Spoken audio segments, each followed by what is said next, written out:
welcome back. Today we're going to be finishing up the cookie, and as you see, I've split the cookie into three, and you'll be seeing that later on in the video. I just felt it had a little bit too much thickness in there, and these are things that normally are very easy to fix. As you can see, I just added another cookie. I want to thank our sponsor for today's video, and that's Skillshare. Skillshare is an online learning community where millions of people come together to make the next step in their artistic journey. There are thousands of classes that you can choose from in topics such as fine arts, creative writing, graphic design, photography, and more. Most classes are under 60 minutes with a short lesson that fits any schedule. And if you decide to sign up with Skillshare, it's under $10 a month. The first 1,000 people who click the link in my description will get a free trial of Skillshare Premium. If you love realistic drawing, Paul Fisher has a really excellent class over there. Now that you've gotten a base for your tones, now it's time to add in some of the details. So the cookie is looking from the side, going down. It's not going down this way. You're not looking at it from a bird's eye view. You're looking at it from a side view, which means there has to be a distinction between the tones from the top to the side, unless it looks like a cracker. We don't want that. So you're going to take, I'm using my light umber, and we're going to draw the terminator line. And we're going to just get that terminator line going where you would want the cookie to start bending, where the light would drop off. And as soon as I'm done with this part, you're going to see a dramatic difference in the shape. Okay, now I want to darken and shade up this area down here. I don't want to do it too dark too soon. My hand is going very lightly. I'm just changing up the tone ever so slightly, making that edge. Now, don't be impatient. Don't do it hard. See now how it's starting to curve? I'm just adding a little bit more shading on the edges. Now, you also don't want it to be a straight line. Now that I've lightly put it in, because honestly, the end of a cookie is not flat and like a pancake. It's kind of fluffy, crumbly. So I'm going to make sure that that edge is not flat. You know, from now we're going to be adding in details, and every detail counts. With every terminator line, you're going to have half tones. So it's going to be slightly darker going up, and as it falls off and you lose the light, okay, so here it's going to be slightly darker, your half tones. If you don't understand the half tone and the terminator line, watch the light video in the book, and that'll help explain it. See, this one goes right to the edge, so it would kind of naturally melt down into the cookie. Now is the point where it's nice to have that reference picture, because you can look on the reference picture and look for interesting areas on the cookie that have lots and lots of divots and cracks and crevices. Now, underneath this cookie, going to this cookie, all of this area in here would be shaded down, because this cookie sits on top of this cookie. We're going to make sure that this has a hard line between this cookie and this cookie. So this needs to be sharp, this line. I'm using all Prismacolor, but if you have an oil pencil, something with a harder wax, Polychromos, that's when this is a little bit better for these type of details. All details really are better with polychromos or a harder wax. You know, sometimes you just got to go with what the pencil was designed to do, and Prismacolors were designed to blend. Bump in there. Now I'm going to show you how to do the cracks.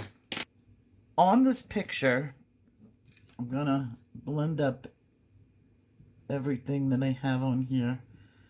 Just 1 minute. I see some scratchy lines. Okay. Now we want to put in the nice cracks that you get in the chocolate chip cookie. So I'm going to take my darker color and I'm going to do a line. Just like that. Right there. Not dark, not heavy. You want to be able to blend this out. And in where the cracks are, in little areas of it, I'm going to darken it up. So that makes it look like it's coming in. Some cracked areas are worse than others. And cracks are never straight, so you want to go very crooked, jagged, just like that. Then what you want to do is you want to blend it in and bring it deeper into the cookie. And I'm using my cream. And I'm going to just gently blend this in so that the lines do not look hard, but they look kind of like they were pushed into the paper. Just like that. And then I'm going to look and do another one, maybe one that's going across it. Now remember, you never have to worry about this cookie not looking like a cookie. It's going to. Every cookie has different cracks in it. And now if I have too much white, I'm going to go back to my goldenrod and just bring it underneath that crack.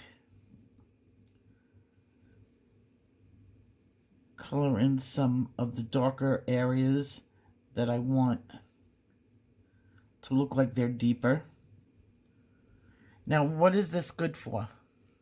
This technique makes wrinkles on a person's face. It's the same way. If you want to age a person, you put a fine line into the skin, maybe around the eyes, the forehead, and blend it in with the color that you're using for the skin.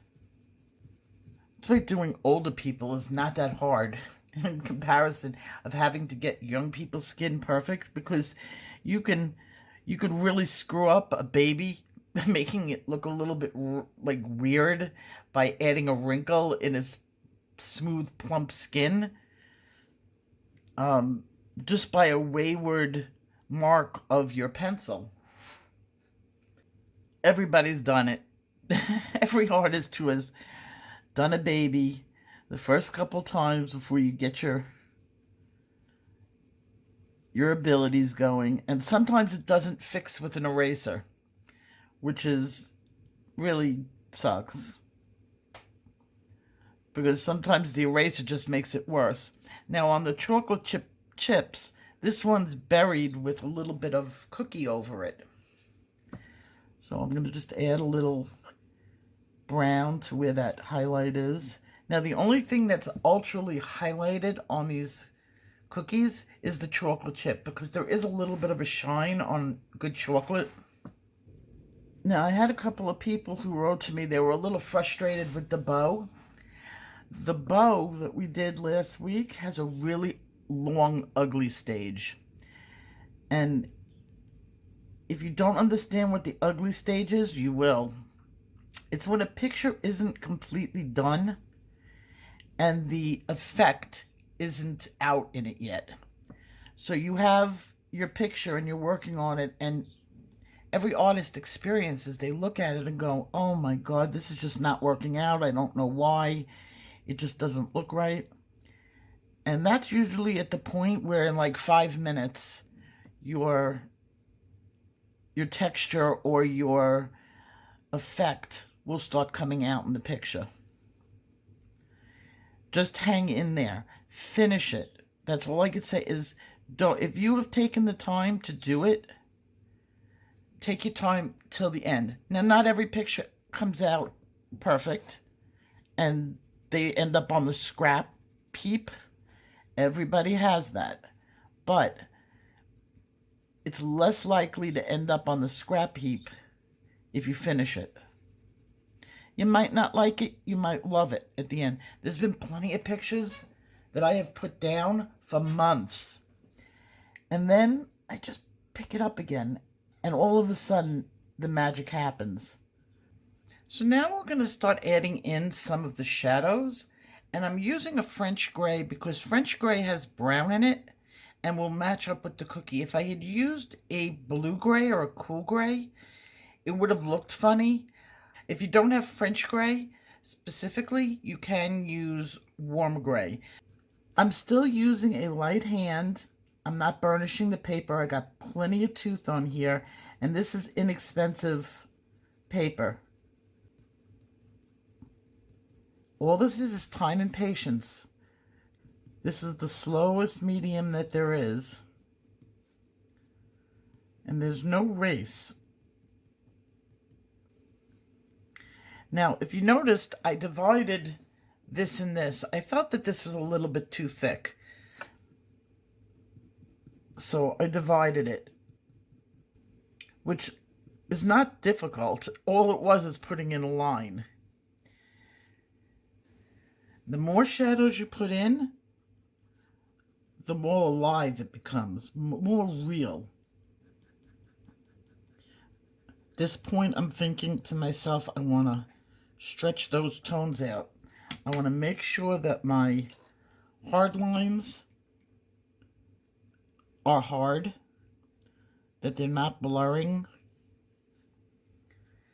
That's what's going to distinct the cookie from the background of whatever you're going to do, are those hard lines. Remember, your details should take just as long. This point of the picture should be just as long as the beginning, laying down your original color. And you can see I'm switching up pencils very, very often, making sure things are blended. I'm going to take this down a little bit because this is the third cookie down. So tonal-wise, it would be slightly darker. Not much, because it's not a very big space where the light would change so much. But there is, you want this cookie to be darker than that cookie, because this cookie is on the bottom. So my halftones would go to the second part of the tonal value scale that you prepare for this. Now, I know I didn't do much preparation on this picture because we're on the fourth picture, and you should be just automatically doing it. And you just keep thinking to yourself, where does that light go? What would be my light that is the highest to the top of the room? Well, my center lights are going to be up here. Keep that hard line crisp. Very difficult to do with Prismacolor. You can see my tones are going on very slowly, very lightly. These white lights that are sort of faded are your center lights. They're not your highlights. Center lights being what would be hit by the light. Now this is kind of jutting out, so the light would hit that. Right at the ridge. Half tones, remember? So it's center light, half tones, occlusive shadow. Now I'm going to add in the tiniest drop of highlight, which would be my white. Not much. And just a little bit on my chocolate. And I will see you in my next video. I want to see your cookies. So, show me those cookies.